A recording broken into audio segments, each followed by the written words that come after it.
Bonsoir mesdames, messieurs. Je suis Julien Nemos, secrétaire général du Musée d'art contemporain de Lyon. Au nom d'Isabelle Bertolotti, notre directrice générale et artistique, ainsi que toute l'équipe du musée, je vous souhaite donc la bienvenue en nos murs pour célébrer cet événement autour de l'œuvre Silken Sarab de Mounir Ayash. Merci d'abord à la ville de Lyon et en particulier à Audrey Enoch, première adjointe au maire ici présente. Chère Audrey, merci de votre présence pour représenter notre municipalité. Je remercie également Julie Arnaud et Victoria Le Guern de la Fondation d'entreprise Hermès, notre partenaire depuis une première collaboration autour d'une exposition de Bianca Bondi l'année dernière, ici même au Musée d'art contemporain de Lyon.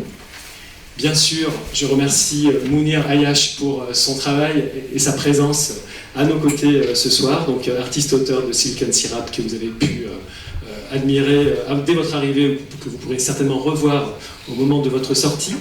Je salue Emmanuel Luciani, commissaire de l'exposition, à sa droite, et Sébastien Decilis, artisan imprimeur, à sa gauche. Merci à toute l'équipe de la Fondation Hermès et à l'entreprise Hermès.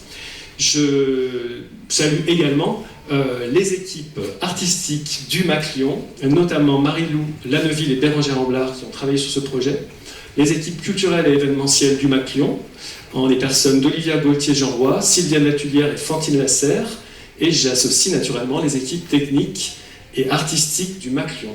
L'exposition que vous avez découverte ce soir est ouverte au grand public depuis samedi dernier 19 avril et jusqu'au 11 mai, donc 3 semaines d'ouverture en accès libre et gratuit pour incarner le musée à vivre qui est cher à notre institution. Je vais passer la parole, si vous me le permettez, à Julie Arnaud, qui est responsable des projets art visuel et artisanat auprès de la Fondation Hermès, qui va introduire la discussion avant de laisser la parole donc à Emmanuel pour la modération et à l'ensemble des intervenants, Mounir Ayash et Sébastien Decilis. Merci à tous. Bonsoir à toutes et à tous. Merci beaucoup Julien. Moi, je suis très heureuse de vous accueillir ce soir dans le contexte de cette résidence d'artistes. Donc Mounir Ayash a réalisé cette résidence qui est la 10e résidence accueillie par HTH, la holding textile Hermès, qui se trouve ici en région lyonnaise, en sachant que ce programme de résidence créé par la Fondation d'entreprise Hermès accueille depuis 15 ans maintenant, chaque année, des artistes plasticiens au sein des manufactures de la maison pour produire des œuvres originales, avec l'aide évidemment des artisans, de leur savoir-faire, et en utilisant les matériaux de la maison, donc au sein des maroquineries, des sites de la holding textile Hermès, de la cristallerie Saint-Louis ou encore dans les ateliers de l'orfèvre Buforca. Donc comme je vous le disais, la résidence de Mounir, c'est la 10e accueillie par HTH. Elle s'est déroulée en 2024 et elle a donné lieu à cette très belle œuvre que vous avez pu découvrir sur la mezzanine du musée. Et depuis quelques années, nous avons à cœur, dans le cadre de ce programme, de nouer des partenariats avec des institutions culturelles locales pour pouvoir présenter sur le territoire le résultat de ces résidences. Et donc c'est une manière pour nous évidemment de créer un maillage avec des institutions en France. Donc merci beaucoup au MAC Lyon de nous accueillir pour la 2e fois, pour la 2e année consécutive. C'est aussi une manière de poursuivre cette aventure artistique et humaine que sont les résidences d'artistes. Et enfin, c'est aussi une façon de valoriser les savoir-faire d'un territoire dans une approche artistique et contemporaine. Mounir a été invité pour participer à ce programme de résidence par Emmanuel Luciani, qui est donc la directrice artistique d'un cycle qui se déroule en 2024 et 2025. Et donc en plus de Mounir, ce sont Jenna Kess qui a réalisé une résidence au sein d'une maroquinerie à la maroquinerie de la Tardoire, Jacopo Pagine qui est en résidence à la cristallerie Saint-Louis, et Salomé Chatrio qui est en résidence à la maroquinerie de la Sormonne dans les Ardennes. Et ces 4 artistes seront réunis dans un ouvrage qui sera publié à l'automne 2025, coédité par la maison d'édition Loose Joints et la Fondation d'entreprise Hermès. Avant de laisser la discussion commencer, j'ai aussi quelques remerciements à faire. Donc évidemment, je remercie toutes les équipes du MAC Lyon pour votre accueil ce soir, et évidemment sa directrice Isabelle Bertolotti. Merci infiniment à la holding textile Hermès d'avoir rendu tout ça possible grâce à l'accueil généreux que vous avez réservé à Mounir Ayash. Donc merci à Xavier Lépingue, le directeur général d'HTH, Cédric Liot, directeur industriel d'HTH, Kamel Amadou, responsable de la communication d'HTH, que l'on ne présente plus, Thomas Bonhomme, directeur d'établissement AS, David Sabatier, directeur des sites SNC Gandhi, Marie Gagnard, ingénieure procédé chez AS, et Kathleen Chanal, couturière première main chez SNC Bourgoin.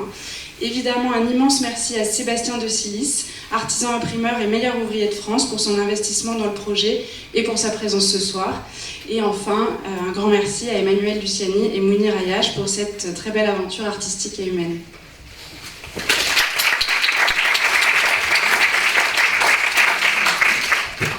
Merci beaucoup Julie. Merci d'être là ce soir. On est très contente de pouvoir dévoiler cette œuvre. Je voulais un petit peu revenir sur l'origine en fait de la construction d'une résidence d'artiste avec une manufacture. Quand j'ai été invitée à succéder à Gaëlle Charbot, qui m'a précédée dans ce cycle, voilà, qui a fait le cycle précédent. La méthodologie des résidences de la Fondation Hermès passe toujours par une première approche à travers, sans commentaire, la collection d'Émile Hermès. Je pense que c'est ça qui a vraiment guidé aussi ma méthode de travail. En fait, Émile Hermès est un collectionneur boulimique qui a accumulé beaucoup d'objets. Mais dans une méthodologie assez particulière qui m'a rappelé celle de William Morris. Et quand on parle d'art et d'artisanat, et c'est un peu toute la discussion qu'on va avoir aujourd'hui, on ne peut pas ne pas penser à la grande figure du 19e siècle qui est William Morris, qui est quelqu'un qui a vraiment remis à plat les liens entre l'art et l'artisanat. En fait, chez lui, et comme chez Émile Hermès, on retrouve une horizontalité des pratiques, c'est-à-dire que chaque objet est traité avec autant d'importance qu'une œuvre d'art. Il y a un décloisonnement donc entre l'objet et l'œuvre d'art, et une passion pour l'histoire du motif. À travers toutes ces manufactures, on comprend aussi ce que c'est que l'histoire des styles, qui est très important, et l'histoire des motifs donc. Ici, dans la ville de Lyon particulièrement, on sait que j'ai un petit peu lu en fait sur le moment où évidemment les soirées arrivent et apparaissent dans la ville. Donc il y a aussi tout ce contexte qui est extrêmement important avec François Ier. Donc encore une histoire d'hybridation. Voilà, après je vais vous passer la parole, mais il y a aussi une notion qui est assez importante, c'est que notre siècle, en fait, le 20e, 21e siècle, a été le siècle de l'art pour l'art. C'est-à-dire qu'on a évacué à un moment donné, dans l'histoire de l'art, la figure du commanditaire et une approche contextuelle. Je pense qu'à travers ce programme et ce cycle, on retrouve ce triptyque qui était très important pendant toute l'histoire de l'art, jusqu'à la fin des guildes, et c'est un peu toute la pensée de William Morris, je vous invite à le relire, c'est l'art et l'artisanat, qui est vraiment, à mon avis, très en adéquation avec tout le propos de la Fondation. Le contexte prend tout son sens, et du coup ici on a un vrai dialogue et un croisement entre la figure d'un commanditaire ou d'un contexte, d'un artiste et d'un artisan. Donc du coup on va pouvoir commencer à introduire le travail de Mounir et celui de Sébastien. Voilà. Ma première question, donc, pour justement en fait ce programme, je l'ai intitulé Passé, présent, futur, parce que finalement, une manufacture, c'est un réservoir de patrimoine, mais c'est aussi une projection dans le futur. Et c'était important, en fait, j'ai vraiment pensé à Mounir pour la soie, parce que je me disais, quoi de plus intéressant qu'un artiste comme Mounir qui va souvent observer le passé et regarder les archives pour pouvoir les projeter dans une approche technologique. Donc on a beaucoup discuté tous les deux. Les premières fois, c'était vraiment qu'est-ce que tu évoques aussi toute l'histoire de la soie, qui est un croisement et une hybridation qui peut rassembler toute l'histoire de l'art. Voilà, donc on peut entamer la discussion. Tout à fait. Bonjour à tous et merci d'être là ce soir.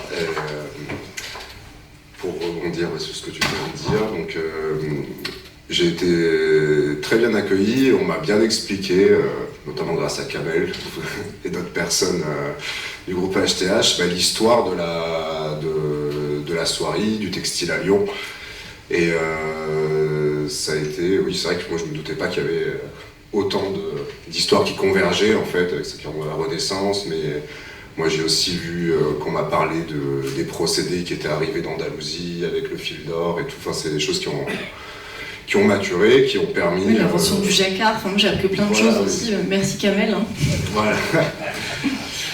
Et voilà, c'est que moi dans ma pratique, je suis très orienté vers les nouvelles technologies, l'impression 3D, mais bon, il y a une forme d'artisanat aussi dans ces techniques qui certes n'a pas la même historicité, on va dire, mais voilà, j'ai tout de suite été passionné par la rencontre avec les artisans, et voilà, et c'est ce savoir-faire qui se perpétue et qui est réinventé, et en même temps qui se conserve. Voilà, c'était assez dingue de plonger comme ça dans un monde qui comporte vraiment énormément de maillons d'une chaîne. C'est une bulle temporelle, une manufacture. Ouais. C'est un vrai travail d'équipe. C'est un vrai travail d'équipe pour réaliser une impression. Il y a ceux qui fabriquent les cadres, il y a l'imprimeur, il y a le tisseur. Tous ces métiers, mis bout à bout, comme vous dites, c'est vraiment une chaîne pour obtenir c'est une chaîne de savoir-faire. C'est une chaîne de savoir-faire pour obtenir un produit, un objet unique, singulier. Et tous ces savoir-faire mis bout à bout, c'est aussi le passé. C'est-à-dire que ce qu'on m'a transmis, je le fais actuellement. Et d'autant plus avec Mounir, où c'était super agréable de travailler avec un artiste en direct. La maison Hermès a toujours fait des dessins d'artistes. On a toujours imprimé des dessins d'artistes.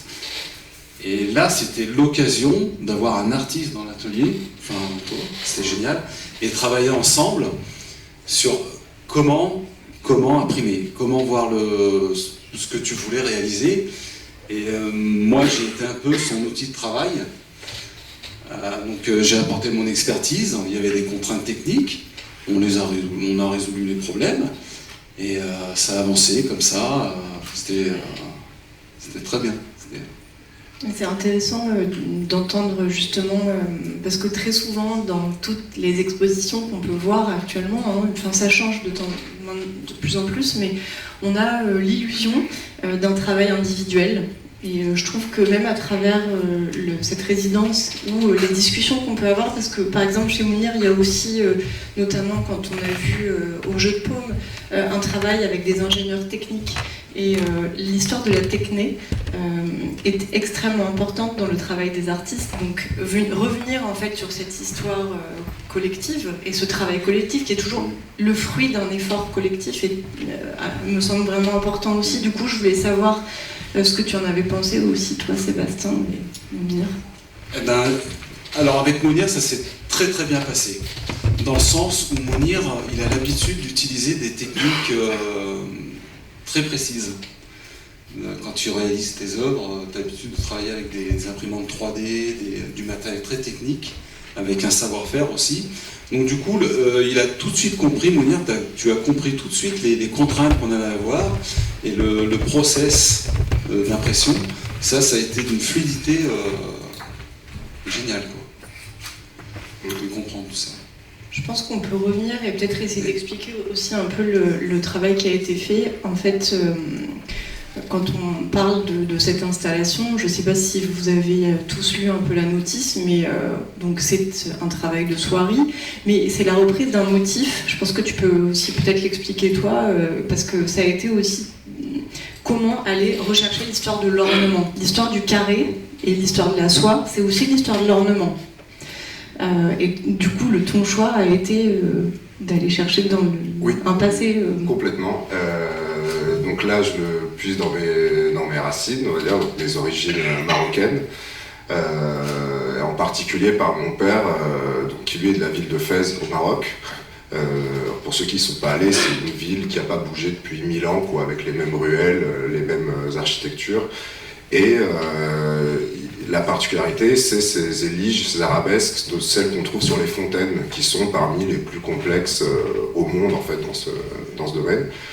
Et donc qui ont un but à la fois esthétique, d'abstraction aussi, qui était utilisée, qui était dans la religion, dans l'islam, qui servait à ne pas représenter de figure, mais à... Interdit l'anthropomorphie. Exactement, et qui était censé permettre à l'esprit de s'évader des barrières réelles, en fait.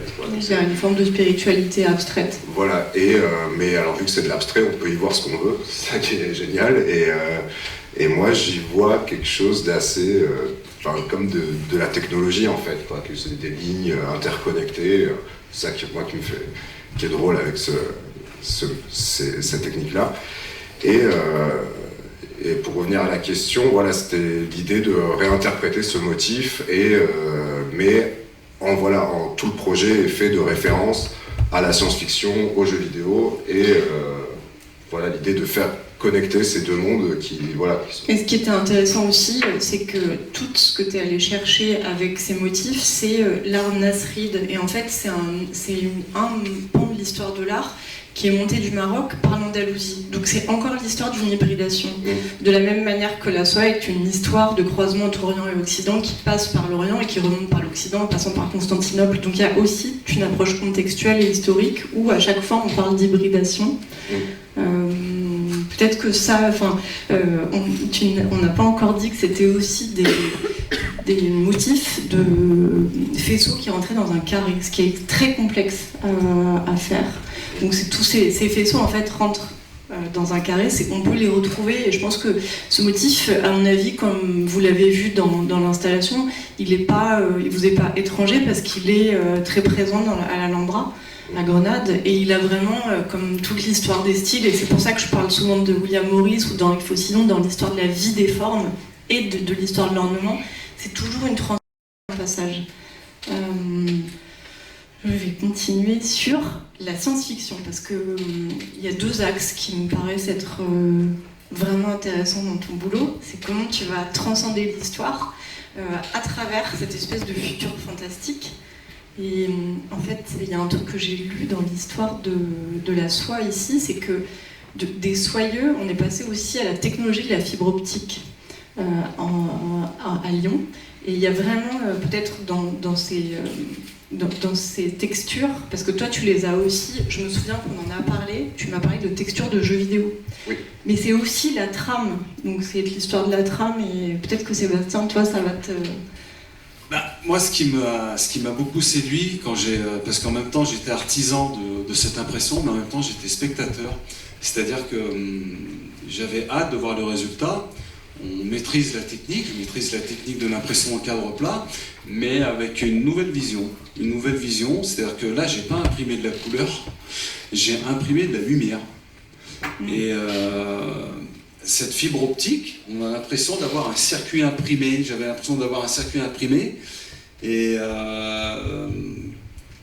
ça m'a fait beaucoup penser, je ne veux pas faire de comparaison, mais au film Avatar, où il y a une luminescence comme ça, une phosphorescence qui éclaire d'elle-même. C'est-à-dire que pour cette impression, en temps normal, quand on imprime un foulard, on imprime des couleurs avec des motifs précisément placés, et on travaille sous la lumière de l'atelier, des lumières bien précises au-dessus de notre table d'impression, pour voir ce qu'on fait. Et là, c'était carrément l'inverse. J'ai dû imprimer dans l'obscurité. Dans l'obscurité, et avec une LED, avec cette lumière, cette lampe de poche lumière UV, c'était le seul objet qui me permettait de voir exactement le placement du motif en fonction de ce que j'avais réglé. Et c'était une surprise quand on éteignait l'atelier et quand on mettait la lumière UV, ça éclairait l'atelier. Enfin, c'était magique. C'est quelque chose de magique. Oui, c'est vrai. Mais nous, il y a aussi une forme de magie dans ton... C'est pour ça que là, ça me donne envie aussi, peut-être parce que peu de gens aussi connaissent la technique du carré. Et c'est que la première fois qu'on pénètre dans la manufacture, il y a quelque chose qui revient aussi à ce dont on parle à travers cette installation. C'est qu'en fait, on a toujours une vision opposée entre un espèce d'artisanat nostalgique ou une vision technologique du futur. Et en fait, c'est une contraction entre les deux, oui. De la même manière qu'on montre cette installation. On utilise une technique traditionnelle pour obtenir des choses hyper modernes. C'est de l'innovation, quoi. C'est de la nouveauté, c'est en utilisant une méthode ancestrale d'impression cadre plat qui existe depuis plus de 100 ans. On arrive encore à obtenir des choses moderne et grâce aux artistes. Mais ça c'est hyper intéressant Sébastien parce que finalement ce qu'on peut et la grande encore une fois je vais encore parler du temps parce que ça a été toute la discussion, enfin c'est tout le thème aussi de ce programme. Finalement la vérité est souvent entre la transmission et un élément extérieur qui vient créer du mouvement.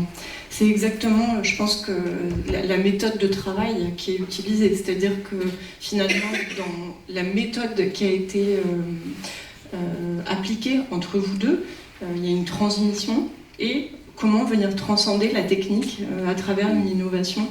Je pense que peut-être Mounir, tu peux aussi nous expliquer comment, parce qu'il y a une technique d'encre, enfin je ne vais pas révéler tous les secrets d'innovation, mais je pense que c'est intéressant de revenir sur la genèse et comment en arrivant dans ce patrimoine, dans ce lieu patrimonial, tu viens de transcender quelque chose et comment le projet s'est construit aussi en dialogue avec Sébastien sur la thématique et voilà. Ouais, alors c'est vrai que quand tu m'as invité et que tu m'as dit que j'allais à la soirée, j'étais étonné, parce que ma pratique. Et c'est vrai qu'il y a eu tout ce temps pour comprendre les process qui étaient utilisés, comme j'ai dit tout à l'heure, l'histoire qu'il y a derrière cette matière et cette technique.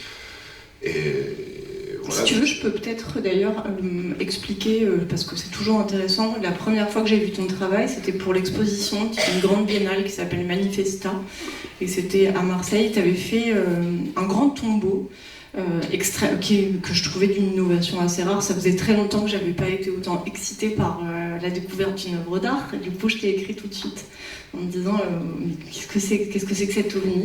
Je pense que c'est intéressant de comprendre parce qu'il y avait déjà la présence des motifs et une première présence de science-fiction. C'est ça qui m'a fait tilter sur la soirée et comment tu allais venir secouer en fait ce savoir-faire.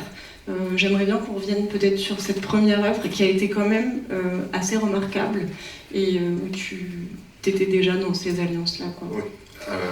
Alors donc l'installation s'appelait Khadija et alors pour le concept de l'œuvre, et je vais essayer de la décrire après, mais j'étais parti de l'histoire de ma grand-mère, donc la mère de mon père à Fès, et donc elle avait à son époque, c'était un peu une rebelle, donc elle avait divorcé, elle avait créé une petite société de mariage avec d'autres femmes veuves et divorcées, et c'était un peu opposé au patriarcat, on va dire, quoi, en version Maroc années 50,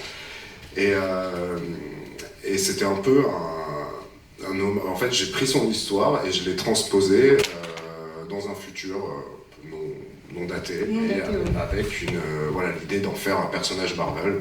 Donc ça devenait une super-héroïne qui se battait contre le système qui était une intelligence artificielle représentée par, avec ses motifs, c'était donc des miroirs gravés, avec une autre arabesque qui, elle, pour le coup, s'inscrit dans un hexagone.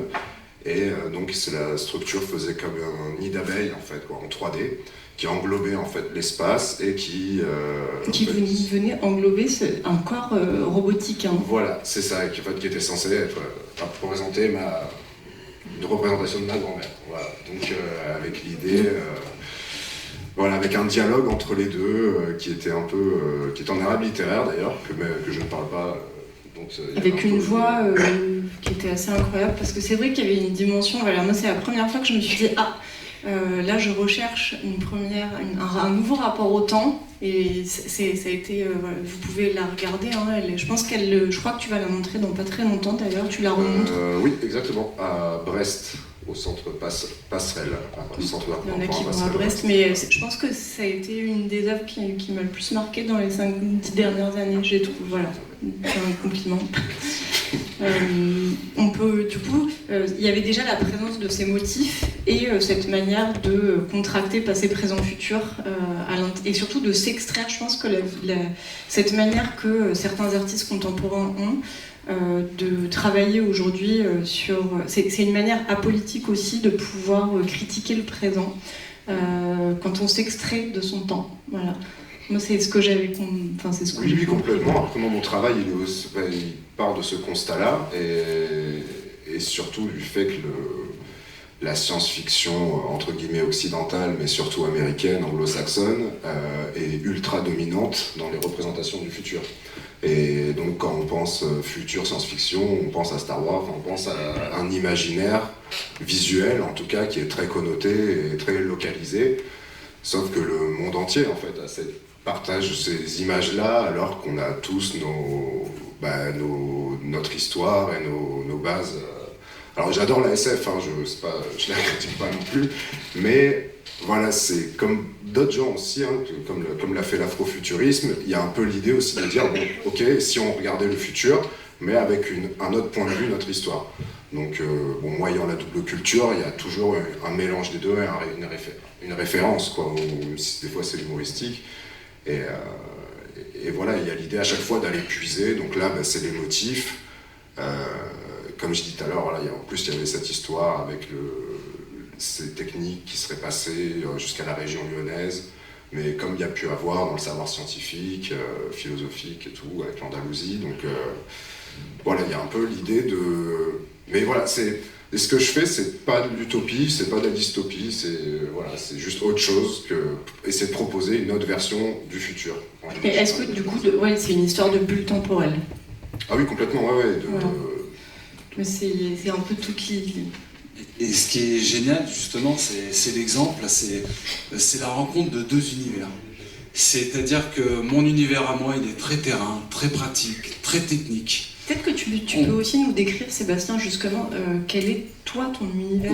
L'univers, moi, tous les jours, il est dans l'atelier, à imprimer des couleurs sur des supports, avec une technique bien précise, la technique du cadre à la lyonnaise. D'ailleurs, toi, je pense qu'on n'est pas, peut-être aussi, je te coupe, mais on n'est pas assez revenu sur ta formation, parce que moi, c'est aussi quelque chose qui m'a passionné la première fois qu'on s'est rencontrés, c'est tout ton parcours pour arriver jusqu'à... c'est aussi une spécificité quand on visite ces manufactures, c'est qu'il y a toujours des gens avec des parcours bien précis. Alors, mon parcours, j'ai toujours fait ce métier. J'ai commencé ce métier en 1994, j'avais 17 ans. Et j'ai travaillé dans beaucoup d'établissements dans la région lyonnaise, capitale de la soierie, capitale de l'ennoblissement textile. Et j'ai intégré les ateliers ALS en 2008. Donc ça va faire 18 ans. 2007, j'ai intégré en 2007, ça va faire 18 ans, 17 ans. Et sans cesse, j'ai toujours appris. J'ai appris les savoir-faire. Chaque entreprise a sa culture de l'impression sur étoffe. Et chaque entreprise avait son savoir-faire bien précis. Et je me suis imprégné, je me suis nourri en faisant, en apprenant, en observant, en écoutant. Et à mon tour, maintenant, j'applique à mon tour. Et j'ai l'occasion, justement, ça va faire plus de 30 ans maintenant que je fais ce métier. Donc j'ai mes compétences, j'ai mon expertise, mais en même temps, j'ai toujours un regard nouveau. C'est-à-dire que quand Mounir est venu dans l'atelier, qu'est-ce qu'on va imprimer? Combien de couleurs?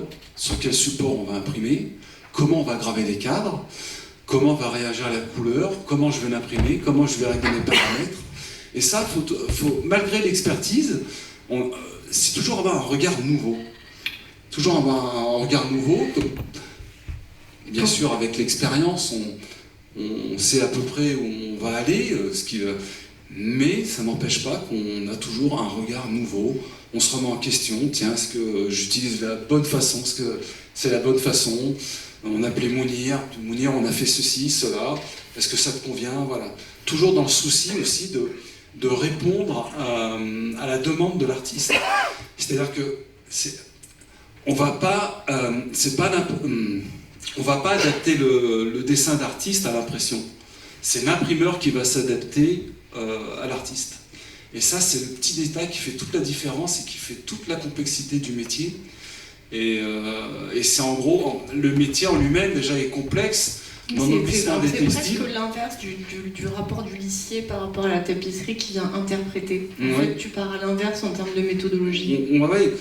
Mais c'est typique, l'ennoblissement des textiles, c'est transformer une étoffe sans la dénaturer.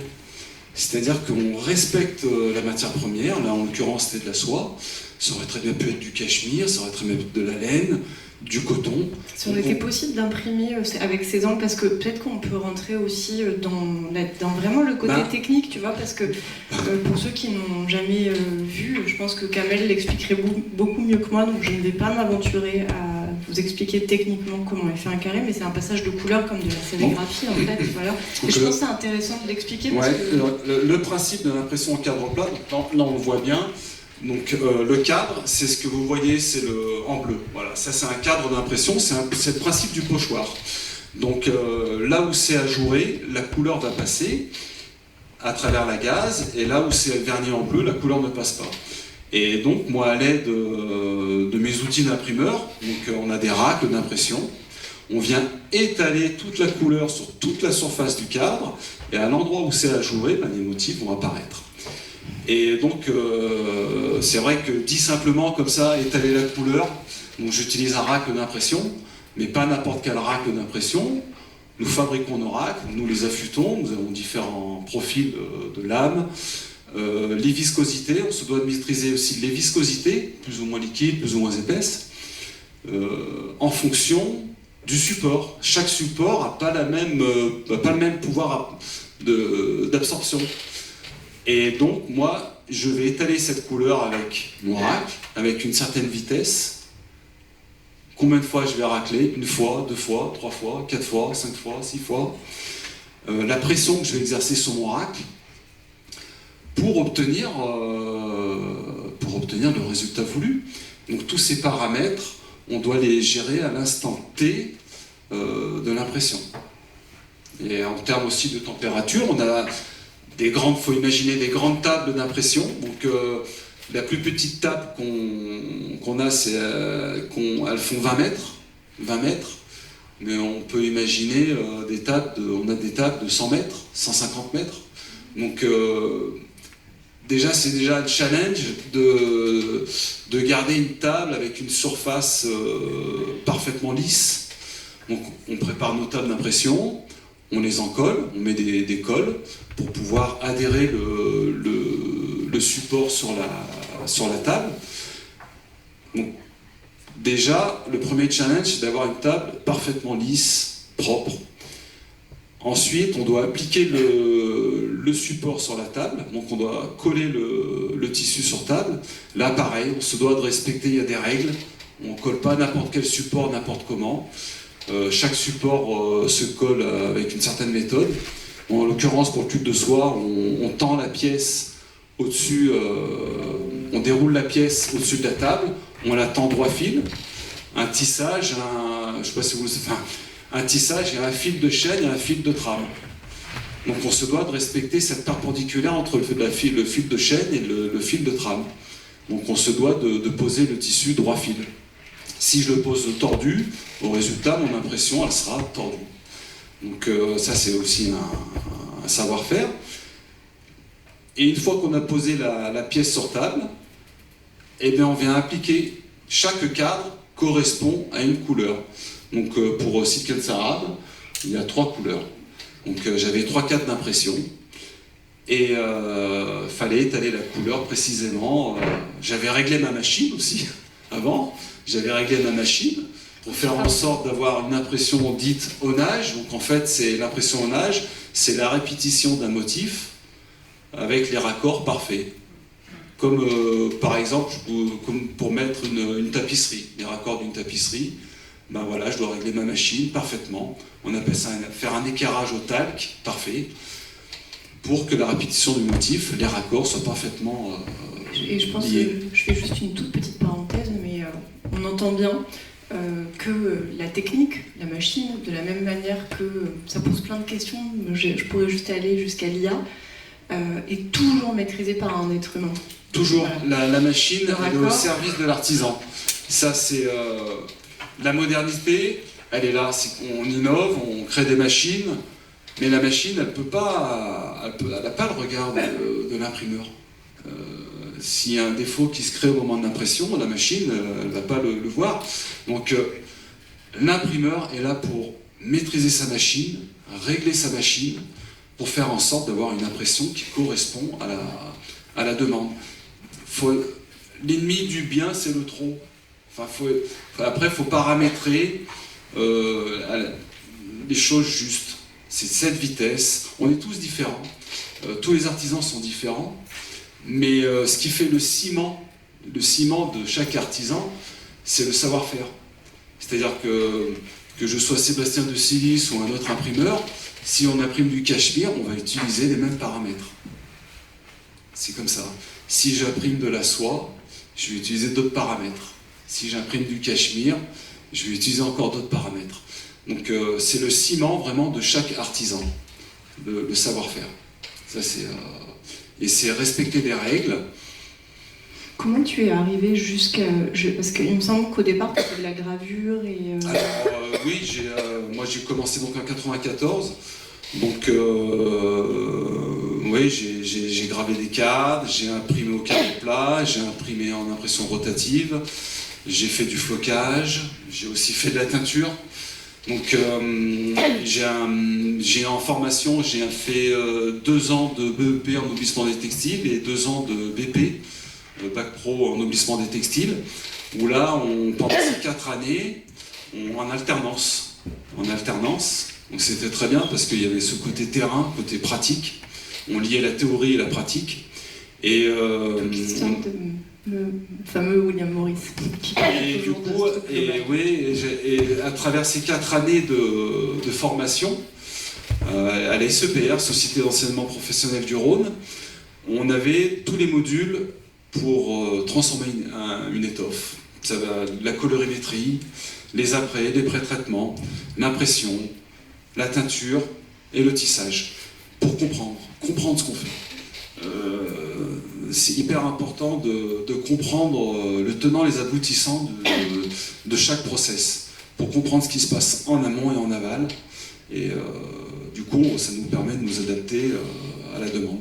Et c'est sûr, il me semble que tu as été meilleur ouvrier de France. Alors oui, c'était en 2015. En 2015, concours de meilleur ouvrier de France, et je me suis dit, ça faisait déjà plus de 20 ans que je faisais ce métier, et je me suis dit, pourquoi pas en avant. Et ce concours m'a appris beaucoup, parce qu'on est, dans les ateliers, on est très guidé, on sait quel cadre on va imprimer, on sait le dessin qu'on va imprimer, la mise au point est faite, c'est tout paramétré, on fait les choses dans les règles. Et le concours de meilleur ouvrier de France, c'était génial dans le sens où j'étais juge et arbitre de mon propre travail, en totale autonomie. Et du coup, on apprend beaucoup sur soi-même. Et la plus grande difficulté que j'ai eue pour le concours de meilleur ouvrier de France, c'était pas de faire, c'est de savoir s'arrêter. C'est-à-dire, là, je suis gars, j'arrête. Faut pas en faire. Quelle était l'épreuve? Tu devais rendre une Alors, l'épreuve, c'est technique. On a différentes façons d'imprimer. On peut imprimer sur du tissu blanc et on peut imprimer aussi sur du tissu déjà teint, noir. Et là, on imprime des classes de colorants rongeants qui viennent ronger la teinture du tissu pour être remplacée par la couleur que je vais imprimer. Sauf que là, on travaille à l'aveugle. On imprime sur un tissu noir, donc on a des techniques, on a des astuces. C'est ça le savoir-faire. Et du coup, il fallait reproduire exactement une impression sur tuile de soie blanche, à l'identique sur tuile de soie noire, avec 2 classes de colorants complètement différents. Des motifs imposés. Des motifs imposés, j'avais un motif imposé. C'était le dessin mosaïque. Ah. Ça rejoint bizarrement, c'est étrange, le hasard, et ça rejoint un peu ce dessin-là, très géométrique. Il est mine de rien d'une précision qui est assez complexe dans la... Dès qu'on rentre sur des lignes très géométriques, avec des formes très précises... En fait, quand on sort de l'organique, il y a presque plus de difficultés, c'est ça Chaque dessin a sa difficulté. La plus grande des difficultés, c'est de reproduire ce que l'artiste a fait. Okay. Ça, mais chaque dessin, je pars du principe qu'il n'y a pas de dessin facile. On peut avoir des dessins avec 1, 2, 3 couleurs, comme des dessins avec plus de 40 couleurs. Moi, personnellement, c'est plus difficile d'imprimer un dessin avec très peu de couleurs.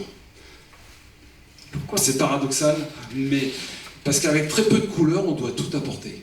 D'accord, c'est plus traître. Le moindre écart se voit tout de suite. Avec très peu de couleurs, on doit couvrir la même surface d'impression et les unisons doivent être parfaites. Enfin, c'est beaucoup plus complexe. Et là, pour suivre, par exemple, celui-là pour la réalisation de cette œuvre, Alors, pour la réalisation de Silken Sarah, donc c'était l'impression en âge, donc voilà, l'impression à la continue. On voit tous les motifs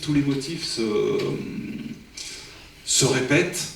Et voilà, le raccord de l'impression, fallait qu'il soit parfait, quoi. Il n'y a pas de tolérance, là. On doit être parfait.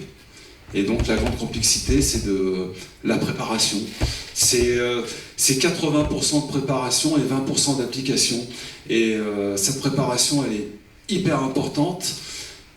Et dans l'application, là, on va le faire quand il est chaud. On est en veille. On regarde, on n'a que nos yeux et nos mains pour travailler. Et dans l'application, on surveille, on regarde, on vérifie, on check. Mounir, du coup, comme toi, tu avais conscience au départ du projet, parce que quand même ce projet, même à la fin de l'installation, on sait que ça a été quand même... C'est comme en danse classique, hein. On a l'impression que c'est facile une fois que c'est exposé, mais en fait ça a été quand même assez laborieux en termes assez long. J'ai été gourmand, les ateliers ont été généreux, donc il y avait quand même une grande surface de tissu qu'on a imprimé. Oui, il y avait... presque 120 mètres carrés. Oui, 140 mètres carrés. Voilà. 140 mètres carrés, donc on a réalisé 5 tables de 20 mètres. Donc ça correspond à peu près à 140 mètres carrés de surface d'imprimé. Et là, vous pouvez voir moins de la moitié, en fait, donc un des 2 exemplaires.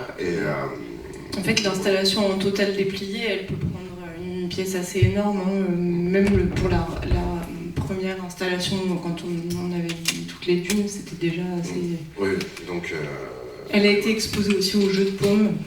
Peut-être que tu peux en parler, tu allé le voir Sébastien aussi. Non, j'ai pas eu l'occasion, Tu l'avais ajouté aussi Alors oui, je l'ai mélangé. Alors tous mes projets, alors ceux qui connaissent le MCU, c'est le Marvel Cinematic Universe. En gros, c'est ces super-héros, Iron Man, Spider-Man.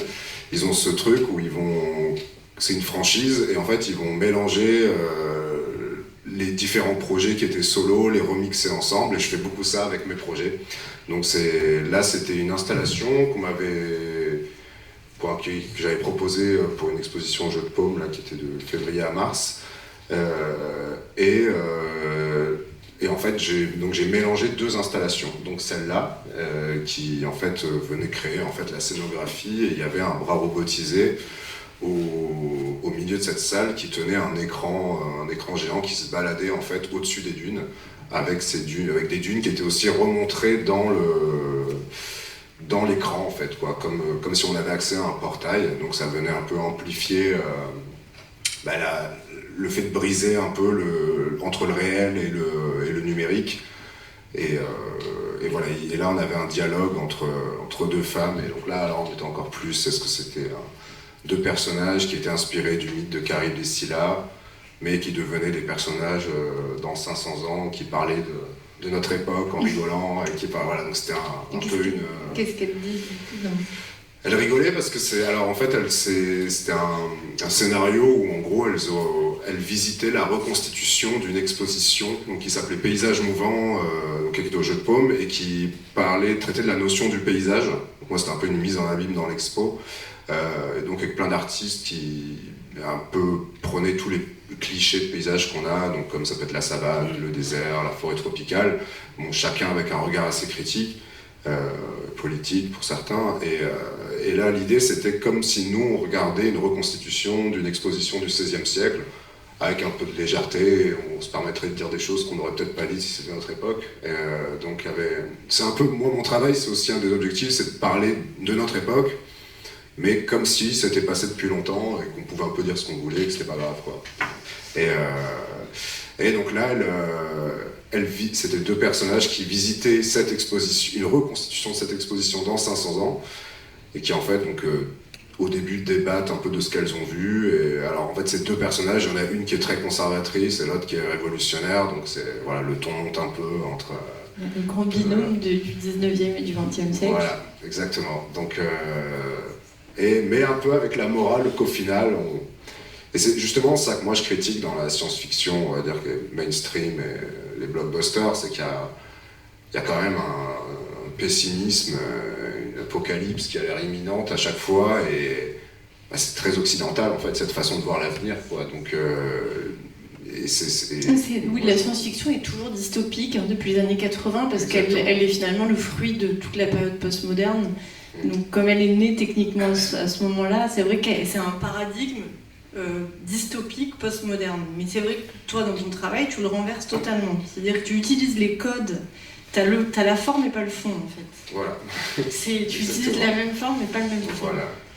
Justement, ce qui est génial, c'est que nous, on a l'habitude d'avoir une impression traditionnelle. On la maîtrise, on la fait au quotidien. Et grâce à Mounir, grâce aux artistes, on casse ces codes. C'est-à-dire que j'utilise toujours une méthode traditionnelle, mais différemment, avec des pâtes UV qu'on n'a jamais imprimées. Ah oui, ça c'est le dernier essai qu'on en a pas parlé, cette pâte UV. Alors, pâte UV, voilà, c'est une pâte UV qui ne se voit qu'à la lumière ultraviolet. Voilà. Ça a été assez compliqué, je me souviens qu'elle était trop épaisse au départ. Alors, elle est hyper épaisse. On sentait que voilà, on cassait les codes. Non, elles étaient très très épaisses, 3 fois plus épaisses des viscosités qu'on a l'habitude de travailler. Donc il a fallu s'adapter à cette viscosité. Donc comment on va graver les cadres, avec quel gaz on va Est-ce que le tissu du coup a changé? Est-ce qu'il a fallu utiliser un tissu plus épais Non, on a utilisé du tulle de soie. C'est vraiment la... Ouais. Du tulle de soie. Alors bien sûr le tulle de soie, voilà le choix du tulle de soie, donc on a utilisé un tulle de soie qui n'est pas azuré. Parce que si j'avais utilisé un tulle de soie azuré, on n'aurait pas vu le motif, le contraste entre le motif et le tulle de soie. Donc il a fallu choisir un type de soie. Tout aurait été lumineux, en fait, ce qui veut dire, c'est pas le charbon. Donc voilà, toutes ces questions, je les ai posées au fur et à mesure qu'on avançait sur ce projet. Et puis, comme quoi, en cassant les codes, on peut obtenir des choses uniques. Enfin, on arrive à sortir d'une forme de zone de confort pour faire des choses dont on n'a pas l'habitude, Mais finalement, c'est d'un point de vue technologique aussi, dans le travail de Mounir, c'était pas pour rien qu'on l'a, voilà, que pour la soie on l'a choisi.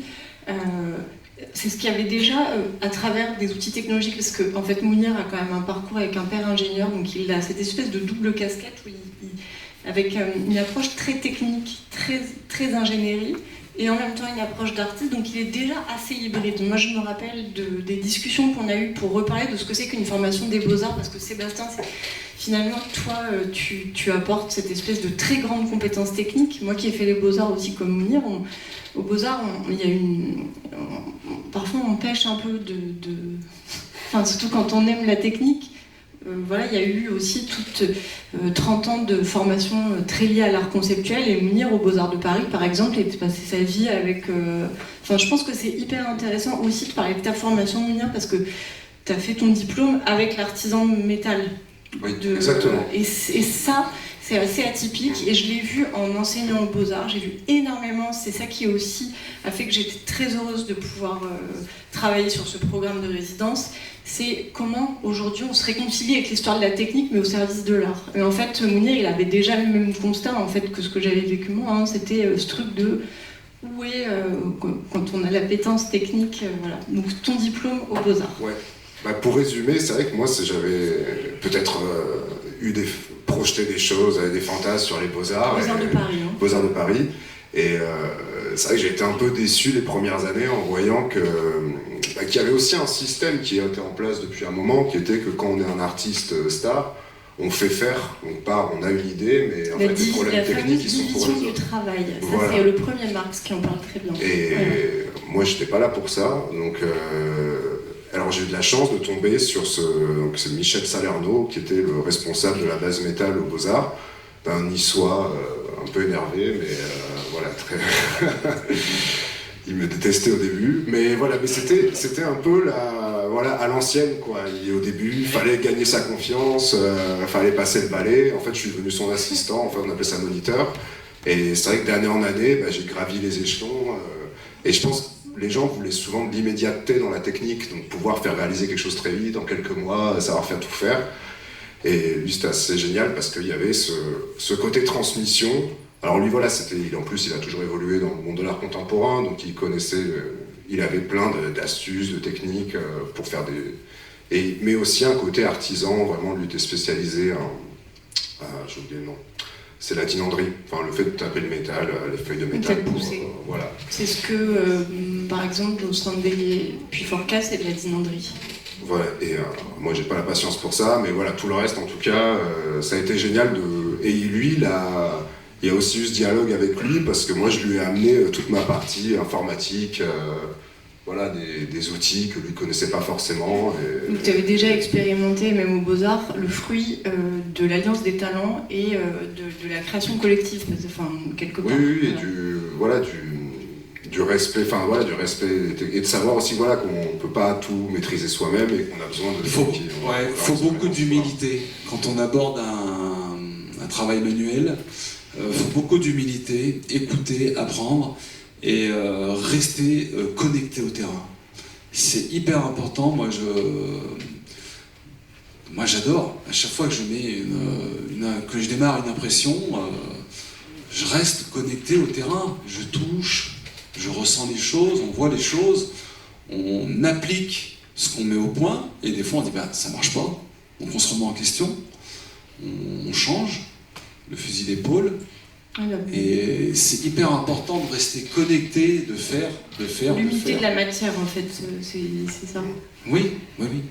Même l'humilité dans le sens, même du métier. Enfin, faut rester. On a un savoir-faire. Il n'est pas à moi le savoir-faire. Enfin. À mon tour, on me l'a transmis. Ouais, c'est le maillon d'une chaîne, en fait. C'est vraiment ce truc mais c'est encore une fois un autre rapport au temps et à l'histoire. Voilà. Puisque ce savoir-faire, je vais le transmettre. Et la transmission, c'est une grande responsabilité. C'est une grande responsabilité de transmettre. C'est parce que ça prépare le futur. Si on veut qu'un métier perdure, la transmission, elle est hyper importante. Et la rigueur dans le respect des process, du savoir-faire. Dans tous les métiers, il y a des règles. S'il n'y a plus de règles, il n'y a plus de métier. Et voilà, et justement avec Mounir, ce qui était super, c'était de garder ce process, ce savoir-faire, et de venir lui mettre un outil. Le respect des règles, et en y apportant une touche d'artiste, un autre univers, et ça c'était top quoi. Mais je pense que c'est en philosophie, c'est vraiment même élément stable, élément mouvant quoi. C'est comme de la chimie. Et puis c'est toujours cette frontière, c'est quand on a l'expertise technique, on a toujours un peu d'être borderline. Et ça permet avec Mounir, ça a permis de faire des choses qu'on n'a pas l'habitude et d'être dans cette borderline, mais maîtrisé. Voilà. Oui, c'est tout le. Quand on parle du contexte de cette résidence, c'est aussi de ne jamais venir parce que, pour expliquer un petit peu, souvent quand on travaille avec des manufactures ou quand certains. Il y a de très bonnes choses dans les enseignements aux Beaux-Arts, mais on vient sinon déléguer la production. C'est ce que t'expliquais, Mounir. C'est-à-dire qu'on nous a beaucoup appris, quand tu arrives aux Beaux-Arts, à déléguer la production. À l'inverse, en fait, c'est pour ça que dans la méthodologie de travail de la résidence, il faut être en immersion, donc travailler avec les artisans pour renouer cette histoire du dialogue artiste-artisan. Et à chaque fois, je parle de William Morris parce que c'était déjà ses premières... c'est ce dont il parle en fait. C'est renouer à chaque fois la collaboration. J'ai une dernière question quand même. Quelle est la suite pour Silk & Sarab? Et on n'a pas parlé du titre. Et je pense que c'était important de parler du titre. On n'a pas expliqué le titre. Et puis comme il y a autre chose, c'est que toi tu as toujours... tu fabriques des écosystèmes, Mounir. Et c'est des écosystèmes qui sont vivants. Donc ils évoluent, ils se redigèrent et ils sont toujours exposés d'une manière différente. Du coup, je voulais un peu déjà, te poser la question du titre et deux, savoir ce qu'il allait devenir, ce Silk & Sarab. Alors, le titre, donc, c'est un mélange d'anglais et d'arabe littéraire, donc Silken de soie et Sarab, c'est le mirage en arabe littéraire, donc mirage de soie, si on veut dire. Donc c'est encore une hybridation. Voilà. Et alors pour la suite, je pense que ça va... Il n'y a pas de projet là, on va dire techniquement prêt à être exposé. Mais moi je le vois comme, enfin ça peut être à la fois l'objet principal, mais ça peut aussi être le décor de quelque chose, un court-métrage, voilà. Moi, après quand on l'a réalisé, je l'ai pensé pour qu'il soit, pour qu'on puisse le voir en vrai, voir même quand dans d'autres espaces plus grands, se balader au milieu, avoir soi-même, choisir soi-même sa perspective, travailler aussi sur d'autres séquences de lumière, de son, mais voilà, ça. Comme c'était un peu le cas au jeu de paume, là, il y avait des écrans posés au sol et la lumière des UV répondait en fait à ce qui se passait dans les écrans. Donc, ouais. Alors que là, en fait, dans l'installation que vous avez pu voir, on l'a beaucoup plus construit comme un paysage méditatif. Ouais. Avec le son, on n'a pas parlé du son d'ailleurs. On n'a pas parlé de plein de choses, mais on va parler du son. Mais c'est plutôt un paysage méditatif, donc c'est encore une autre version que ce qui a été montré au jeu de paume. Et c'est pour ça que je parle d'évolution. C'est qu'en fait, il n'y a pas de principe dans ton travail. Complètement. Et je pense que ça vient Moi, je viens de l'informatique, on va dire, au début. Et c'est vrai qu'on avait comme nos applications sur téléphone, elles sont mises à jour, quoi. Il n'y a pas de... Ça pose problème avec les collectionneurs, des fois. Mais voilà, j'ai pas de version figée, quoi, en fait, d'un projet. C'est qu'il peut toujours être... mélanger, comme ce que j'ai dit tout à l'heure, mélanger avec faire une fusion entre deux projets. Adapter au présent. Parce qu'en voilà. fait, c'est pour ça que je reviens encore sur cette question du temps, mais c'est toujours un présent du passé, un présent du futur. Et en fait, toi, à chaque fois quand tu parles de justement, c'est hyper intéressant quand tu parles de l'application, parce que c'est exactement ça, la mise à jour. Je rejoins vraiment ça, parce que une fois qu'on avait fini d'imprimer, donc les pièces étaient parfaitement roulées, c'était sensible aux cassures, donc c'était parfaitement roulé, tout ça. Mais comment les mettre en forme? Et là, j'étais spectateur. Ah oui, ça a été ton moment de... Eh ben oui. Et là, j'ai vu faire Mounir. Et là, j'ai vu faire l'instinct, comme tu parles d'instinct, en fonction de l'endroit, du lieu, d'un son, de musique, d'une ambiance. Il modelait ses dunes, il tordait les barres d'une certaine façon. C'était disposé à sa façon, voilà, et j'ai vu le travail instinctif de Mounir. Et c'était là, j'étais spectateur aussi, à mon tour, j'étais spectateur, je le regardais faire, il m'expliquait, comme si, fait comme ça, d'accord, ok, où tu veux, ah là, ce serait bien, non pas là, là. Et c'était précis dans ses indications. C'est très intuitif, une installation. Et ça, c'était super aussi. On sortait du cadre process technique très rigoureux à quelque chose de très très libre dans la disposition, c'était génial. Transcender la technique. Et même moi, par rapport à ce que je fais d'habitude, c'était assez... Là, j'ai fait l'artiste, là. En fait, tu as pu reprendre le rôle d'artiste. artistique. Ouais, vraiment, t'as parce que... quelqu'un de beaucoup plus... Ah ben la technique, cette fois je l'ai déléguée, et franchement c'était génial. Mais la confiance, elle est hyper importante sur un projet. Voilà. La confiance entre deux personnes, et je dirais, il ne peut pas y avoir de projet s'il n'y a pas de confiance. Et quand on a travaillé ensemble, tout de suite, il a eu confiance, et j'ai eu confiance en son projet. Je dis, bah oui, c'est réalisable, on va le faire. Bon. Et, même si on rencontre des difficultés, parce que on rencontre toujours des difficultés, c'est indéniable. Faire un projet, c'est se heurter à des difficultés.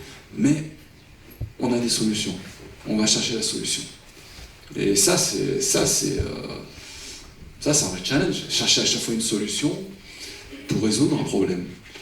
Et je suis très bien tombé. Enfin, je pense que pour maintenant, j'en ai vu plusieurs des résidences. Il y a quelque chose d'assez organique où très souvent la complicité entre un des protagonistes en fait, d'une manufacture et un artiste se génère naturellement. En fait. Il y a vraiment une capacité dans la méthode de travail à la fondation de générer une alliance qui va se faire de manière assez intuitive. Avec Mounir, en plus, c'était génial parce que comme il a l'habitude d'utiliser des techniques, donc tout de suite, il avait la technique de l'impression au cadre-place.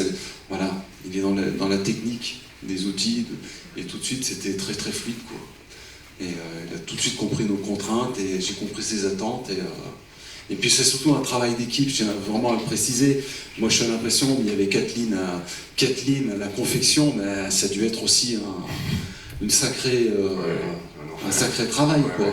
Quand il fallait raccorder, je ne sais pas si vous imaginez, mais 5 tablets de 20 mètres, parfaitement raccordés, confectionnés. C'est le travail de la gravure aussi, Gandhi, qui a gravé ton dessin. Enfin,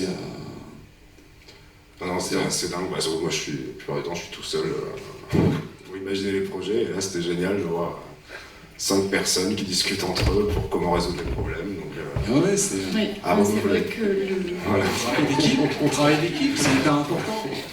Mais je pense qu'on peut ouvrir peut-être à des questions maintenant. Et en tout cas, pour repartir sur cette histoire de contexte, déjà, je pense que on est très content de pouvoir montrer. Il y a une approche contextuelle et le fruit d'une résidence est toujours le fruit de l'histoire d'un territoire. Donc le fait de montrer aussi une œuvre en soi ici renoue avec l'histoire de ce territoire. C'est assez cher aussi à l'histoire des manufactures Hermès parce qu'elles s'implantent toujours dans un territoire fertile avec une histoire et une vision continue. Donc, voilà. Ouais, c'est hyper important. Dans chaque région, il y a un savoir-faire et c'est important de respecter ce savoir-faire dans ces régions. Et le but, il est là, c'est que à Lyon, la soirée, c'est notre savoir-faire. Et j'avoue, je pense à premier. Non, mais j'avoue d'être assez fier de la il me semble que ça arrive par l'Italie. Voilà. Et on peut être fier, je pense, du travail, du savoir-faire de chaque région. C'est des traditions, c'est ancré dans les territoires. Et c'est toute l'histoire du coup de ce fameux rapport au temps qui sera un peu le mot de la conclusion de comment et tu l'as très bien exprimé. Tu te perçois comme les maillons d'une chaîne. Voilà. Merci beaucoup et peut-être qu'on peut et puis merci pour cette œuvre. Moi j'ai été moi-même impressionnée. Merci surtout à Mounir parce que sans faire de mauvais jeu de mots, il a mis en lumière notre métier. Non mais il a mis en lumière notre métier. Merci à tous ceux qui ont participé au projet.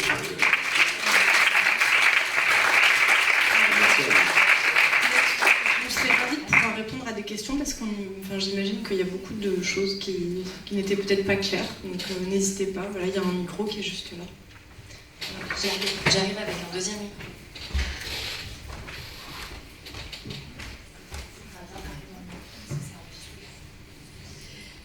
Bonsoir, merci pour ces explications que j'ai trouvées très claires.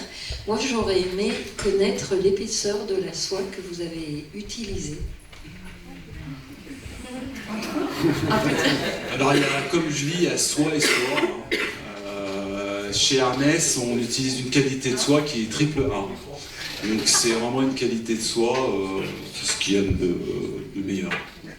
Après, vous dire précisément le nombre de fils, l'épaisseur, ça je ne vous le dirai pas. J'ai une question, est-ce que vous pourriez commenter les photos? Ah, des photos, oui. Bon, bah là, on a un visuel. Vous avez vu l'installation? Pas encore. En fait, je pense que vous verrez encore mieux en étant de près, mais je te laisse répondre cet instant. Là, c'était la première fois, c'était à la SNC à Bourgoin-Jallieu. Et c'était la première fois, c'était sur les 2 plus petits exemplaires que je testais en fait l'accroche du textile, de la soie sur les structures. C'était un peu des prototypes. Et voilà, on me voit là en train d'essayer de cresse pas trop. Et là, on est chez là, Sébastien. Là, on voit le cadre d'impression. Voilà, là, c'est un cadre d'impression et que j'installe. Donc ça, c'est ma machine d'impression que j'ai réglée. J'installe le cadre dans cette machine et là, on voit le rack d'impression et la couleur. Et ce rack là va étaler toute la couleur sur toute la surface. Maintenant, on voit très bien sur toute la surface du cadre et faire passer la couleur à travers les parties ajourées pour justement imprimer voilà, le support. Et donc voilà ma petite lampe, j'avais une petite lampe, on éteignait l'atelier et avec cette petite lampe qui me permettait de voir précisément les motifs que j'imprimais pour observer s'il n'y avait pas de défaut, si tout allait bien. Voilà. Et là donc, on peut voir la table d'impression qui fait 20 mètres et c'est toujours là cette petite lumière UV qui permettait de voir, de mettre en évidence les motifs. Et là, donc là, à la fin de l'impression, on a roulé la pièce, donc on a roulé la pièce pas n'importe comment, hein, fallait faire très attention parce que c'était une couleur quand même qui était très sensible au pli, qui marquait très très vite. Donc on a roulé la pièce comme il se doit, correctement, sans pli, sereinement. Et là, c'est Kathleen, le travail de Kathleen à la confection, qui a fait un travail de fou, quoi, pour raccorder tous les motifs, les uns aux autres. Donc là, elle a appliqué un fer à repasser pour éventuellement enlever les plis. Puis voilà, la mise en lumière et mouvement de l'impression. Ça a éclairé l'atelier, il faut imaginer, c'était assez surprenant. Donc on n'avait pas l'habitude de travailler comme ça, de travailler dans un atelier tout noir, quoi, dans l'obscurité. Et puis ça a éclairé l'atelier, c'était super cool. C'est ça qui est surprenant, je redécouvre l'heure, même un an après. Dès que je suis arrivé au MAC, tout de suite je suis allé voir l'œuvre et j'ai redécouvert l'œuvre. C'est assez surprenant d'être artisan et spectateur en même temps. Enfin, c'est quelque chose de... Je redécouvre, c'est magique. Moi j'aurais une question pour toi, Mounir. Tu parlais tout à l'heure de l'installation en jeu de paume. C'est une installation dans laquelle il y a beaucoup de couleurs. Et les carrés chez Hermès, c'est un dessin et c'est de la couleur. Et comment est-ce que toi, quand tu as conçu ton œuvre, tu as résisté justement à la couleur? Parce que Sébastien, tu disais qu'il n'y avait que 3 cadres. Comment on résiste à la couleur quand on est dans un atelier comme celui-là? Ah oui, bonne question. Alors moi, quand j'ai vu ce qu'on pouvait faire avec la technique, c'est vrai que l'idée est venue du parallèle avec un effet qu'il y a dans les jeux vidéo qui fait apparaître cette lumière bleue en fait sur les géométries des objets. Et donc oui, c'est vrai que ça donnait envie de faire plein de choses quand même, surtout quand j'ai vu toute la collection des carrés Hermès avec tous les styles possibles. Mais l'idée c'était, comme on avait discuté avec Emmanuel, c'est comment arriver, entre guillemets, mettre moi ma patte en fait dans une technique qui est quand même déjà bien établie, quoi, qui a déjà tout essayé, quoi. Donc c'est là cette idée de comme tu dis, d'imprimer de la lumière et surtout d'essayer de retrouver quelque chose que moi je connaissais virtuellement et comment le reproduire en physique, quoi, sur un objet. Et donc ça donnait cette lumière bleue. Bleu clair, et alors il y avait d'autres couleurs de pâte d'impression, et là on retombait très vite dans un effet, pour ceux qui connaissent, laser game, quoi, avec des lumières un peu de fête foraine. Donc, et le bleu gardait ce côté quand même assez sobre, et et c'était le plus lumineux. Donc voilà, c'est comme ça que je me suis dirigé sur quelque chose d'assez simple, quoi, sur tout ça. Et pourquoi des dunes? Ah, bonne question. Parce que c'est quelque chose qui revient énormément dans mon travail, et en particulier parce que c'est l'emblème de l'orientalisme. Donc quand on pense aux dunes, aux paysages, et moi c'est quelque chose qui me fascine assez. Alors je connais surtout moi celle du sud du Maroc, mais voilà, je sais pas, c'est comme les artistes. Mais de la même manière, dans les jeux vidéo, il y a très souvent un paysage désertique à un moment donné avec Toujours. des dunes. Il y en a Dans la toujours. science-fiction, pareil, il y a toujours du Il y désert. a toujours un faux Samarcande. Peut-être que vous n'avez pas forcément beaucoup joué aux jeux vidéo, mais c'est vrai, ça fait partie de la typologie du paysage. Voilà, donc ça fait référence à ça. Moi j'ai une question sur la couleur jaune qu'on voit dans les impressions. On voit plus du tout quand on est dans l'œuvre. C'est la lumière, ouais. Oui, mais c'est ça qui est assez surprenant avec l'œuvre de Mounir, c'est qu'on peut avoir deux lectures. On peut avoir deux lectures. Une lecture à la lumière du jour, où on voit essentiellement cette couleur jaune, où les autres couleurs UV ne se voient plus du tout. Et donc ça, c'est à la lumière du jour, première lecture. Et deuxième lecture, on éteint les lumières, on met la lumière UV, et là, on a un autre dessin qui apparaît. Et c'est un dessin avec deux lectures. Ouais.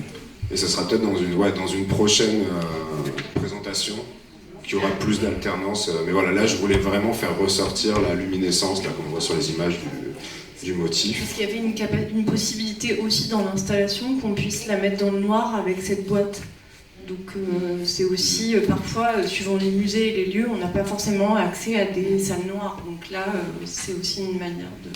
Et là, on voit très bien sur les photos, à la lumière du jour, on a un autre dessin.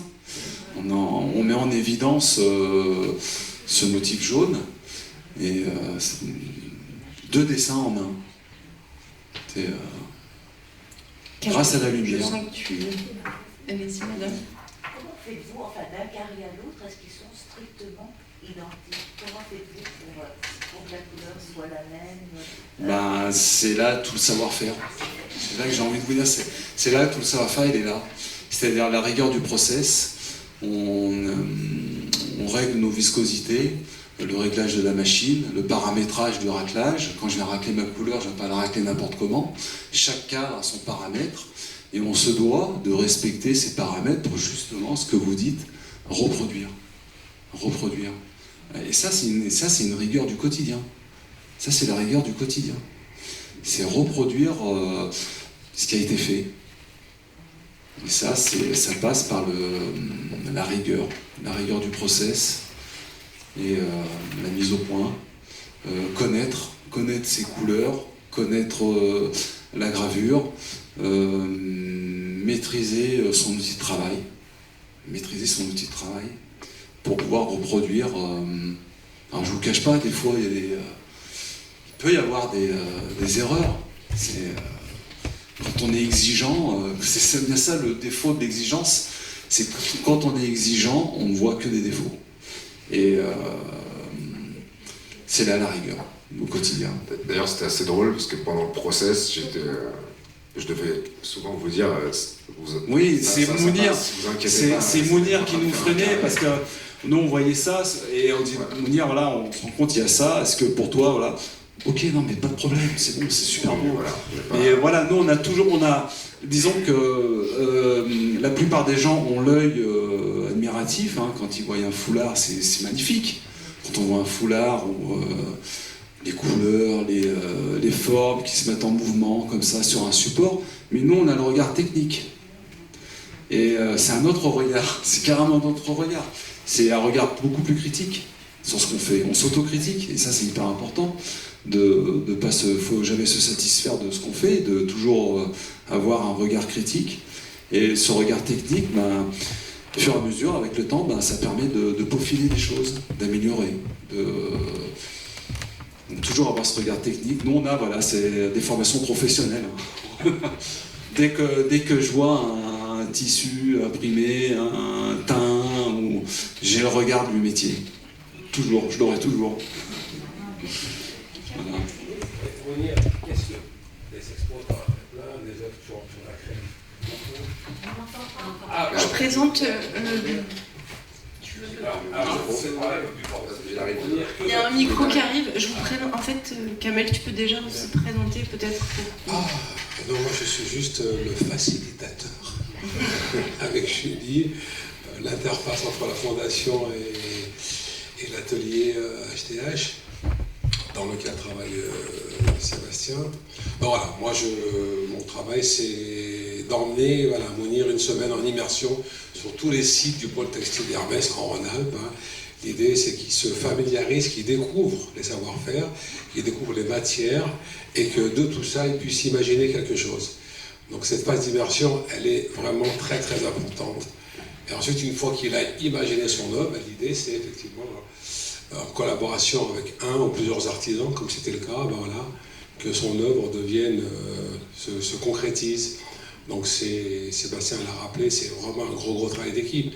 Et parmi tout ce que tu as dû faire durant toute ta carrière et les projets à venir, moi ce qui m'intéresserait c'est de ton passage chez HTH. Que vas-tu retenir? Qu'est-ce qui t'a le plus émerveillé, si je puis dire? C'est le côté excellence, quoi. Moi, je rigolais beaucoup quand j'étais à Atelier AS. J'ai connu la sérigraphie aux Beaux-Arts et je comprends pourquoi ça marchait pas pareil, quoi. Voilà, donc... Mais bon, c'est deux approches différentes, quoi. On n'a pas les mêmes budgets, on n'a pas les mêmes attentes de nous, c'est pas la même chose, mais... Non, c'était la première fois que je voyais... quelque chose d'aussi complexe aussi, en fait. Des gens collaboraient entre eux. Nous, on est dans le monde de l'art contemporain, il y a des petites équipes, voilà, c'est 2-3 max, quoi. Et là, de voir la synergie entre tout le monde et toutes les étapes, et comme tu m'as très bien expliqué pendant la semaine d'immersion, à quel point chaque maillon, s'il y en a un qui marche pas, il n'y a plus rien qui marche derrière, en fait, quoi. Donc c'est... Après, voilà, il y a les gens et les compétences pour que ça arrive, mais ça reste impressionnant à voir, surtout qu'on est habitué à une échelle... En fait, c'est le réservoir de compétences accumulées. C'est ça, oui. Parce que c'est la chaîne qui... Donc, non, j'avais jamais vu de près quelque chose d'aussi complexe, quoi. Et je dis... On n'imagine pas quand on voit le résultat final qu'il y a eu autant de monde derrière, en fait, quoi. J'avoue que c'était assez dingue et oui, en plus, ça m'a permis de découvrir la région lyonnaise que je ne connaissais pas. Donc merci. Alors entre Lyon et Marseille, c'est quoi la différence? La météo, l'accent, la couleur, le bleu que tu as très. Non, moi je suis bordelais à la base. J'ai vécu à Paris, donc moi je me considère pas encore comme marseillais. Plusieurs. Voilà, et non, j'ai été très bien accueilli, donc merci à la ville de Lyon et sa région. Et voilà, donc mes séances, c'était la qualité du travail.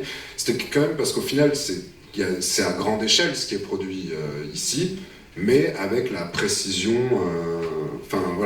Souvent on oppose quantité et qualité, et là c'était la qualité dans cette quantité qui était impressionnante, je trouve, le plus à voir. Et après, c'était des rencontres individuelles avec Sébastien, Marie, Kathleen. Voilà, c'était humain aussi.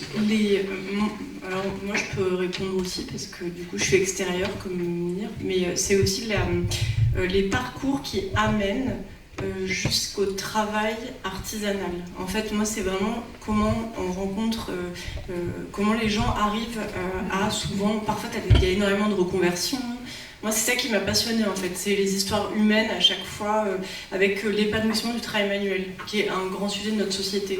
Du coup, comme c'est très contemporain, c'est vachement intéressant de pouvoir discuter et rencontrer très souvent des parcours qui ne sont pas linéaires. C'est-à-dire, c'est pas des gens qui commencent, mais qui en général vont ensuite passer beaucoup de temps avec un espèce d'épanouissement du travail de la main. Dans nos ateliers, on a des personnes qui viennent de tout horizon. Des personnes qui viennent de... Il y avait une question par ici. Ah. Si vous permettez, oui, ça va très bien. D'autant plus que c'est une question, en fait, dans tout autre ordre, en fait, parce que madame, elle a présenté la manière de présenter votre travail. C'était comme un travail, en fait, d'hybridation entre l'art et l'artisanat. que vous savez situer quand même, si j'ai bien compris, en fait, comme une manière de faire une hybridation vraiment artistique. Et donc vous avez situé ça dans la postmodernité. En fait, moi j'ai un étonnement, en fait, parce que vous dites c'est l'art pour l'art. Moi je ne vois que de l'art appliqué. C'est très beau, c'est extraordinaire, c'est très bien. Mais de l'art appliqué, vous avez dit?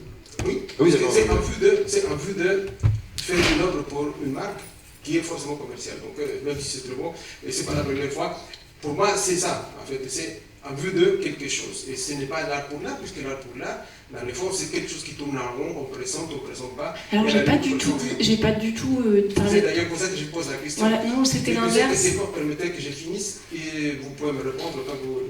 Juste la deuxième partie de la question, parce que vous avez quand même dit par la suite, en fait, c'est une présentation qui va ramener au présent le passé et le futur. Le passé, je veux dire, puisqu'on vit qu'au présent et on peut ramener toute l'histoire de l'art, en fait, sur la présentation du travail de monsieur. Mais le futur, là, je suis quand même deuxièmement étonné. Peut-être que c'est bien que je réponde à la première et qu'ensuite on fasse la deuxième. Je pose juste deux questions pour qu'on comprenne bien quel est le but de l'art et comment vous situez cet art-là. En fait, je m'adresse à l'artiste aussi. Voilà, merci. Moi, je vois très bien là où vous voulez en venir. En fait, l'histoire de l'art pour l'art, justement, c'est exactement ce que j'ai dit, que justement, c'était une sortie de l'art pour l'art. Donc, finalement, vous avez bien compris mon propos. C'est une sortie de l'art pour l'art, exactement, puisque on vient regarder un contexte. Et je pense que quand vous parlez de comment on vient regarder... en fait, je pense qu'il faut vraiment, de mon point de vue en tout cas, séparer deux choses. C'est-à-dire qu'une manufacture est tout d'abord le réservoir d'un patrimoine et d'une transmission patrimoniale. Ensuite, qu'elle soit appliquée à un domaine commercial, c'est un autre propos, je pense. En tout cas, dans ce cas-là. Surtout qu'il n'y a pas, par exemple, de réutilisation ou réinterprétation d'un motif iconique de la marque Hermès, par exemple. Ici, on est vraiment dans une carte blanche. Donc, voilà, pour être assez précise, peut-être Mounir, tu veux aussi répondre. L'art pour l'art, en fait, c'est une vision de l'art du XXe siècle. En fait, on sait bien que Giotto était un décorateur. On sait que William Morris parle justement de comment l'industrie peut être au service de l'art du peuple. Donc finalement, revenir à cette histoire de l'art pour l'art, c'est simplement une parenthèse dans notre grande histoire de l'art, mais absolument pas une définition universelle. Et aujourd'hui, nous sommes, et nous assistons dans les écoles d'art, à une sortie de l'art pour l'art. Et finalement, la contemporanéité du travail de Mounir, c'est exactement ça. Donc je pense que finalement votre question revient exactement à mon propos en tant que commissaire de ce programme. C'est pour ça d'ailleurs que je la pose. La deuxième chose justement sur l'histoire du futur, c'est qu'en fait le futur occidental, finalement un futur, la vision du temps, c'est le temps de Saint-Augustin, vous savez, donc le présent du passé, le présent et le présent du futur. Je pense que notre rapport au temps évolue toujours. Là, c'est une vision rétro-futuriste, mais c'est sa vision du futur. Mais après, je te laisse répondre. Oui, c'est... Après, regarder les vieux films de SF et dire est-ce que c'est vraiment du futur, quoi. En tout cas, moi, l'esthétique que je veux donner à ces motifs et à ces lignes de construction qui sont... En fait, le motif principal qu'on voit en jaune, c'est la version, on va dire, artisanale, historique. Les lignes autour, là je les ai inventées à partir en fait, des lignes de construction qu'on utilise pour créer ces motifs et qu'on enlève, en fait, qu'on montre pas. Après, là c'est le parti pris de l'artiste, quoi. Moi j'y vois quelque chose de technologique. Moi, en fait, c'est dans mon propos, ces arabesques, en fait, ça serait une espèce de code informatique avec voilà, ces lignes géométriques qui représentent comme des réseaux de circuits, de lignes. Après, chacun est libre de le voir ou pas, ça, il n'y a aucune obligation. Et après, moi, j'ai plein de petites histoires, comment moi j'y vois la technologie, quoi. Il y a une histoire marrante, par exemple, c'est le MIT avait créé des molécules dans les années 70-80 en se basant sur des motifs connus de Zedlige, donc du monde arabe, quoi. Et ils avaient fait ça pour le fun. Juste parce qu'ils pouvaient manipuler. Et j'étais tombé sur un livre des années 80 où les images étaient super belles et il y avait le nom de certaines des molécules. Et en les cherchant sur Google, je suis tombé sur des thèses actuelles où les gens réétudiaient ces molécules et qui là avaient apparemment des propriétés incroyables.